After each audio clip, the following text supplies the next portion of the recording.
Hello, how are you? Today I'm going to share some very important information for anyone who wants to lose weight, control their blood sugar, or lives with diabetes.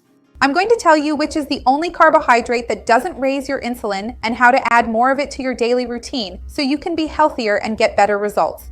You're going to love this video. Stay with me until the end because you won't want to miss it. If you love tips about nutrition, health, and fitness, you're going to love this channel. So go ahead and subscribe. Remember to turn on the notification bell to get updates. I post new videos every day and you're going to love them. So let's start talking more about this carbohydrate that doesn't raise insulin, what it is, and how to add it to your daily routine. And if you like these videos that help control blood sugar, help manage insulin, or are about diabetes, leave a like so I know you enjoy this topic and I'll make more videos like this. And tell me if you usually count carbohydrates in your daily life, if you follow a low-carb diet, if you do a ketogenic diet, or if you have any control over the amount of carbohydrates you consume each day. I'd love to know what you do, because by knowing that, once again, I can bring more topics that interest you here on the channel. When we talk about carbohydrates, many people get worried about gaining weight and about increased insulin levels. And this really does happen with the vast majority of carbohydrates because especially those with a high glycemic index are the ones that will be absorbed very quickly, passing rapidly from your stomach to your intestine.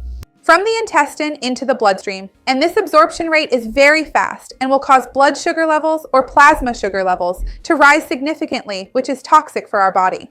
So, our brain detects this increase and signals our pancreas to secrete more insulin to store this carbohydrate, this glucose from the blood, so to speak. So different types of carbohydrates will have different absorption rates. And we already know that high glycemic index carbohydrates have a high absorption rate, so they impact blood glucose more, while low glycemic index carbohydrates are absorbed more slowly and have less impact. But in any case, both will have an effect. But there is a carbohydrate that doesn't actually impact your insulin. It doesn't cause you to have increased insulin secretion because it can't be absorbed by our body. And that carbohydrate is dietary fiber because our bodies don't have the necessary enzymes to break down these fibers and absorb the carbohydrate that is naturally present in them. So dietary fiber can be considered a type of carbohydrate. In fact, it's included in the total carbohydrate count on food labels. I'll talk more about that for you, but in reality, we can absorb it. It doesn't enter our bloodstream as glucose. That's why we say that dietary fiber is the carbohydrate that won't affect your insulin. This information is really important for you to know because when we look at the amount of fiber present in a food, we actually subtract that fiber from the total carbohydrates. The reason for this is that fiber is barely absorbed by the body, and as a result, it will hardly have any impact on your insulin response or on your blood sugar levels in general. So, sometimes this causes some confusion because a food can naturally be very high in fiber, like avocado, coconut flour, and then the person looks at the food label, at the nutritional information on those app tables, or even on one of my recipes, and doesn't understand. Because I say that the recipe has no carbs, or very few carbs, and then it shows 10 grams of carbohydrates. It's still not a lot, but how can there be 10 grams, for example, in a cake made with coconut flour, depending on the amount used? When you look, sometimes there are 10 grams of carbohydrates, but 7 or 8 grams of that are fiber. So, for us to know the amount of net carbs, that is, the amount of carbohydrate that will actually be absorbed, that will be ingested and absorbed, that will enter the bloodstream, we have to do a calculation. Take the total carbohydrates, in this example, 10 minus the amount of fiber, because fiber is not absorbed. So 10 minus 8 is 2. So in fact, the net amount of carbohydrates is 2, which is really very little. That's why many people get confused because they look at the label of a product or a recipe and see that it has a high amount of carbohydrates, but they don't notice the amount of fiber and don't subtract that fiber to arrive at the real value of net carbohydrates that will actually be absorbed. Besides that, fiber has another very important role in helping to control your blood sugar levels. That's because it makes the digestion of the food bolus slower. It helps to reduce that speed, that glycemic index we talked about at the beginning of the video. So besides not contributing absorbable carbohydrates to your meal, for the absorbable carbohydrates that are there, it slows down their absorption, which helps prevent insulin spikes. Once again, something that's really good. That's why we say that instead of just eating a plain banana, for example, if you add a bit of chia, some flaxseed, or some oat bran, which are good sources of fiber, you'll be able to slow down the absorption of the carbohydrates that are naturally present in the banana. You'll still absorb those carbohydrates from the banana. They're there and will be absorbed. but you absorb them more slowly, so it will have less impact on your blood sugar and will help with blood sugar control and weight management as well. So it's very important to know what the sources of fiber are so you can add more fiber to your daily routine. We have fibers that are naturally present in many foods. Mainly and basically, foods of plant origin are rich in fiber.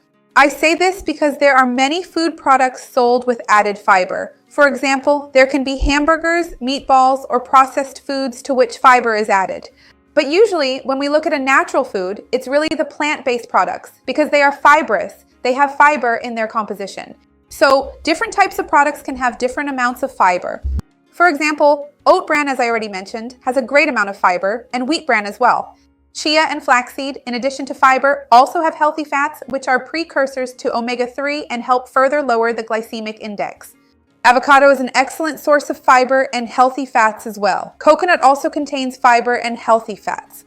All legumes, beans, chickpeas, lentils, peas, soybeans are rich in fiber. And basically, all vegetables and greens are rich in fiber. Both leafy greens, which are basically just fiber and water, and even something like a carrot, which has a lot of fiber in its composition, though people often don't realize it. If you want to know specifically how much fiber is in what you eat, you can download one of those apps that track your food throughout the day, and you can enter your meals there to see if you're meeting your daily fiber needs. Usually, these daily requirements are around 20 to 25 grams of fiber per day, which is what we should be consuming. Unfortunately, many people don't consume the amount that they should. Remember that nuts, such as cashews, walnuts, almonds, and other oil seeds in general, as well as peanuts, are rich in fiber and are a tasty way to add more fiber to your daily routine. There's also the option of adding, for example, psyllium, which is a specific type of dietary fiber that we commonly consider a supplement, especially since you add it to your daily diet. It's obviously much harder to eat psyllium on its own because it's very dry and quite fibrous. But usually we simply add it to yogurt, a fresh banana, a savory dish, or even a baked cake. So it's almost like a supplement, really, but it's also pure fiber and it's very interesting to add to your diet. When it comes to fiber supplements bought at the pharmacy, specifically those based on soluble fibers, which are typically the best sellers for improving gut motility and things like that, you need to be extra careful when taking them because usually the amount you can take at once is very large and can cause bloating, constipation, cramps, issues related to digestion itself because the person isn't used to consuming that much fiber. When you get fiber from food, it's harder to overconsume, unless you eat a lot of psyllium, for example, or a very large amount of chia, more specific foods. But in the case of vegetables, greens, and fruits, it's harder to overdo it to the point of having such side effects. So, if you start consuming these foods I mentioned specifically, the ones that are really high in fiber, or even dietary supplements from the pharmacy, it's important to be careful with the amount. Start slowly and gradually increase. And in any case, whether it's natural or from the pharmacy, always remember to add plenty of water when you add fiber to hydrate the fiber and also improve intestinal transit. Remember that I have other videos here on the channel talking more about glycemic index, the best and worst carbohydrates to consume, low-carb diet, ketogenic diet. I'll leave everything down below in the description for you. Let me know if you usually eat foods rich in fiber, if you've ever measured how much fiber you consume in your daily life. I would love to see your comment. Give the video a like because that really helps me out, and share it with anyone who will enjoy it or who needs it. Let's work together to grow this chain of good because that's what I want here with the channel. See you next time. Bye.